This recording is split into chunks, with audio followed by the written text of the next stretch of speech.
Hey, what's going on, football fans? For this video today, I thought I would give my analysis of coaches in the Power Four that might be feeling the heat a little bit.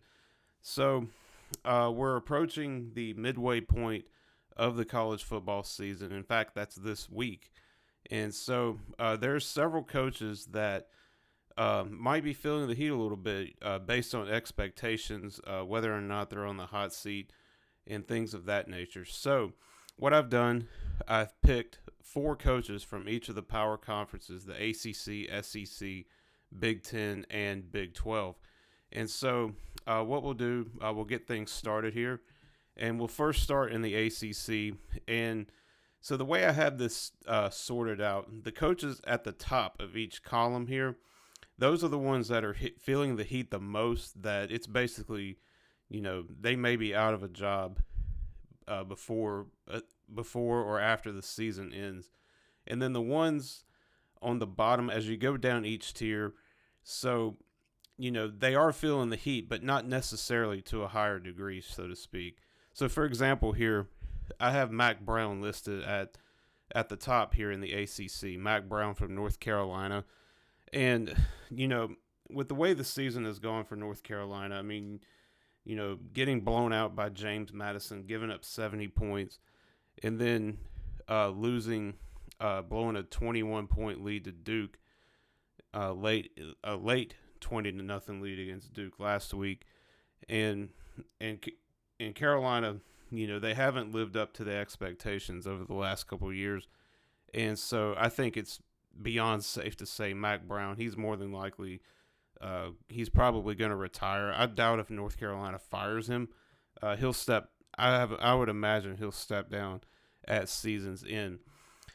So up next is Mike Norvell from Florida State, and again, how the mighty have fallen. So Florida State last year, they went undefeated in the regular season, and they won the ACC. But ever since that blowout loss to Georgia in the Orange Bowl, things have just been on a downward spiral for Florida State.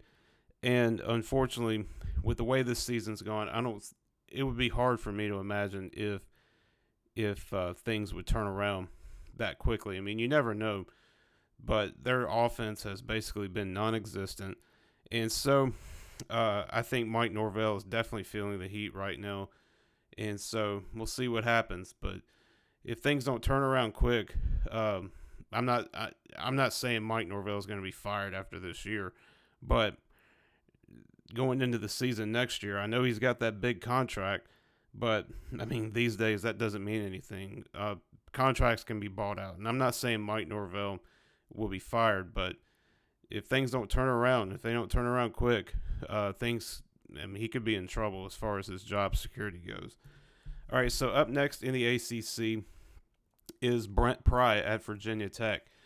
And again, another disappointment because when you look at how Virginia Tech finished the season last year, the second half of the season, they played like a totally different team.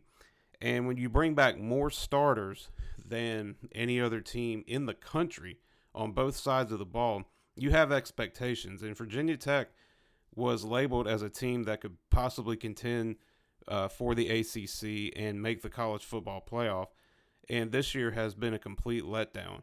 Right off the bat, you open up the season with a loss to Vanderbilt. You lose a close one to Rutgers. And then, of course, we all know about the conundrum that took place at Miami this week. But nonetheless, Virginia Tech is 2-3, and they should be better than that. And so I think Brent Pry is feeling the heat a little bit. And then lastly, for the ACC, remember I said I've picked four coaches from each conference. Last on this list is Dave Doeren at NC State. So NC State, their record is 3-2, but the problem is when they play a quality opponent, they get blown out. They got blown out by Tennessee, and then they got blown out by Clemson 2 weeks ago. And NC State, their offense has struggled, and that's even before Grayson McCall, their quarterback, got hurt. And so, my thing is with Dave Doeren is this: most of his career at NC State has been 7, 8, 9 wins, but they haven't been able to take that next step. So, and it doesn't appear like that that next step will be taken this year either. And so because of that, you know, I think Dave Doran, I think his seat's getting a little bit warm there in Raleigh. So, you know, we'll have to see how things turn out. All right, so we move to the SEC, and this one is pretty obvious. Billy Napier at Florida. It's just a matter of time. Billy Napier, he's going to be fired. In all of Florida's losses this year to Miami, to Texas A&M, most notably, they've all been blowouts. And so, yeah, old Billy Napier, his time is basically done at Florida. It's not a matter of if he'll be fired, but when. You know, Florida is coming off of a bye week, off of a win the previous week versus Mississippi State, but Mississippi State is terrible. They're probably the worst team in the SEC. And so, yeah, that's not really saying a whole lot. So I have Billy Napier. I mean, he's clearly at the top of the list in the SEC. Up next is Sam Pittman at Arkansas. And again, I think you could probably make the argument to tie him with Billy Napier. Now, Arkansas has been kind of a surprise this year. I wasn't expecting much out of them, and honestly, I'm still not. I know they brought back Bobby Petrino, the former head coach, who's now the offensive coordinator for Arkansas. And Arkansas has been in close games, but they lost games that they easily could have won. Just this past week against Texas A&M, that's a game they could have won.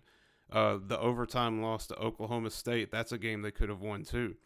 And so it's just the same old Arkansas. And so, yeah, Sam Pittman, he's definitely feeling the heat, and I wouldn't be surprised if he's fired before or after the season. Up next here is Hugh Freeze at Auburn. Now, I know it's only his second year, but Auburn has struggled offensively. They just can't seem to get it right at the quarterback position, whether it's Hank Brown or Peyton Thorne. And so and it's disappointing because we all know Hugh Freeze, he's a very good coach, and he's a very good offensive mind. But Auburn just has not been able to put it together. They had that heartbreaker loss to Oklahoma where Peyton Thorne throws a pick six. And so if they don't, at least build some momentum going into next year, that seat might be getting a little warm for Hugh Freeze down there on the Plains. And then this last one here, I had a tough time with, and that's Clark Lee at Vanderbilt.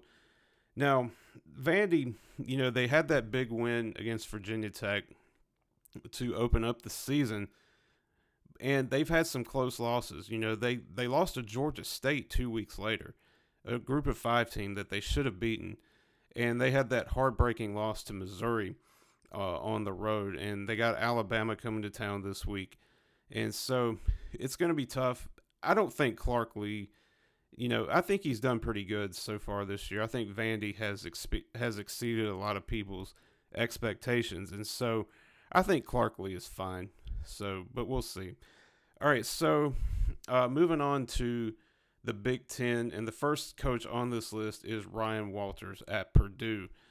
So his time at Purdue has been a big disappointment. And a lot of games that Purdue has been in, they have not performed very well. And, of course, we all know about the 60 burger that they gave up to Notre Dame. And so Purdue just has been terrible. And so I think because of that, I think Ryan Walters has, as of right now, has the hottest seat in the Big Ten right now. And, of course, the Big Ten has gotten more competitive by adding more teams. And so we'll have to see what happens. They did just fire their offensive coordinator this week.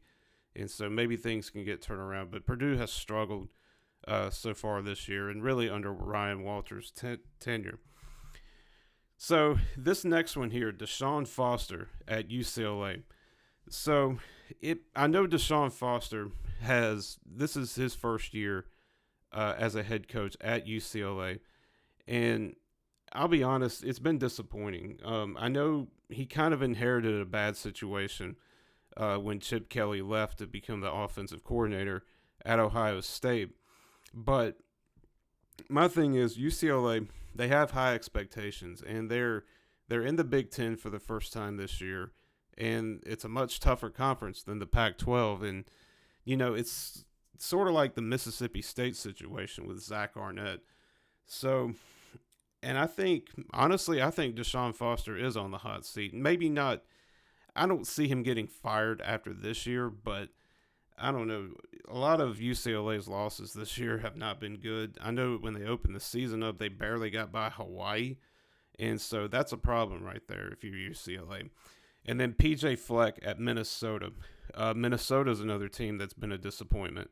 So PJ Fleck, in his time at Minnesota, he's won multiple bowl games. He's had multiple 8-9 win seasons. But last year they went 6-7, and this year they've been. I think they're 2-3 this year. Minnesota has been terrible. I mean, you lost to North Carolina at home. I mean, what does that say right there? So I think maybe that seat could be getting a little bit warm for PJ Fleck up there in Minnesota. So we'll see if they can get things turned around. And then this last one here is Luke Fickell at Wisconsin. So this is his second year with Wisconsin, and not a lot has changed for Wisconsin in terms of their offense. Luke Fickell said he was going to bring a passing style offense. You bring in Tyler Van Dyke, who transferred in from Miami, and things just have not worked out. Plus, Tyler Van Dyke got injured, and so Wisconsin has not been good. It's been a bit underwhelming, so to speak, for Luke Fickell in his time at Wisconsin. So, maybe things can get turned around. Who knows? But I got Luke Fickell. I think going into next year, if things don't pick up, I think you could hear of Luke Fickell being on the hot seat. And so finally, moving over to the Big 12, we're going to start at the top, and I think this one is very obvious also, and that is Dave Aranda at Baylor. So, it's a shame because in 2021, Baylor did win the Big 12, but ever since then, they've been on a downward spiral, and things just have not gotten better for Baylor, and unfortunately, I don't see it getting any better. I mean, you had, most notably the loss to Colorado on the road that you easily could have won on that. Then that Hail Mary happened. So, it is what it is, but I think it's safe to say Dave Aranda, I would be surprised if he came back for another year with Baylor. Next one on the list is Sonny Dykes at TCU. So it's become pretty clear to me that national championship game appearance in 2022 was a fluke. So TCU was not very good the year after, and they were not. So far they haven't been very good this year. And so I think that seat is starting to heat up for Sonny Dykes at TCU. And I don't know. I just don't have a good feeling about this. And then the next one on the list is Neil Brown at West Virginia.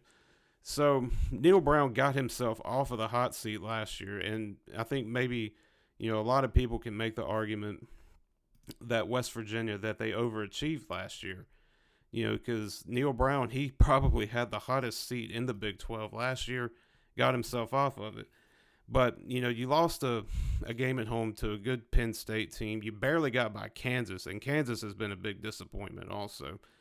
Then you had that 2-touchdown lead against Pittsburgh in the backyard brawl, and you blew that lead also. And so, if things continue, if they keep trending in this direction for Neil Brown, he may not be back for another year in Morgantown. And then lastly is Mike Gundy at Oklahoma State. So I have a hard time believing that Oklahoma State would fire Mike Gundy. He's had a very successful career in Stillwater. But having said all that, Oklahoma State, they're 3-2 this year, and they have struggled as well. They had the close losses to Utah, and then they got blown out this past weekend against Kansas State. It took them 2 overtimes to beat a bad Arkansas team. And so I don't think Mike Gundy's getting fired. I don't think he's on the hot seat. But, with the way things have been trending for Mike Gundy in Stillwater, I think, that seat might start to get a little bit warm here. So we'll see.